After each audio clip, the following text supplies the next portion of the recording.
সিলেট থেকে ঢাকা যাওয়ার বাসে উঠছি। আমার সিট নম্বর 4D, জানালার পাশের সিট। জার্নিতে আমার পছন্দর সিট হলো 4 বা 5 সিরিয়ালের জানালার পাশের সিট। বাসে বসে আছি, বাস ছাড়তে আরো সময় লাগবে। 10 মিনিট অপেক্ষা করে বাস ছেড়ে দিল। আমার পাশের সিটটা এখনো ফাঁকা, মনে হয় সামনের কোন স্টেশন থেকে উঠবে। যা ভেবেছিলাম তাই হলো। কয়েকটা স্টেশন পার হওয়ার পর একটা মেয়ে উঠলো। আমার কাছে এসে বলল, ভাইয়া জানালার পাশের সিটটায় বসা যাবে? আমি মেয়েটার দিকে তাকালাম। কালো রঙের একটা বুর্গা পড়েছে, মুখটা বের করা, কি সুন্দর দেখতে, তাকিয়ে থাকতে ইচ্ছে করে। তার দিকে তাকিয়ে একটা স্বপ্নও দেখে ফেললাম।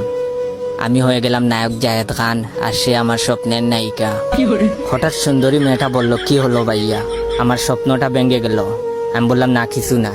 এমন সুন্দরী মেয়ের অনুরোধ উপেক্ষা করা যায় না। আমি সিটটা ছেড়ে দিলাম। সে বলল, ধন্যবাদ ভাইয়া, বলে মিষ্টি হাসি দিল। বাহ, হাসিটা তো দারুণ। মেয়েটার নাম জানা হলো সুইটি। কথা বলে কম, কথা বলার সময় স্বর একটু কেমন জানি লাগে। মেয়েটা খুব ভালো। অল্প সময়ে আমাদের ভালো বন্ধুত্ব হয়ে গেল। মেয়েটার বাড়ি আমাদের সিলেটে, পড়াশোনা করে ঢাকায়।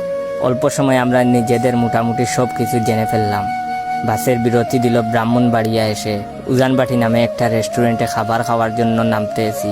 তখন দেখি সুইটি খাবার খাওয়ার জন্য নামে না। আমি সুইটিকে বললাম, নামবা না?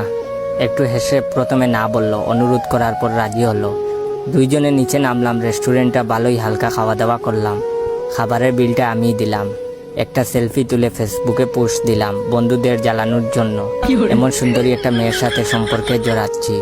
এটা হচ্ছে ভিডিও এর প্রথম পার্ট। এই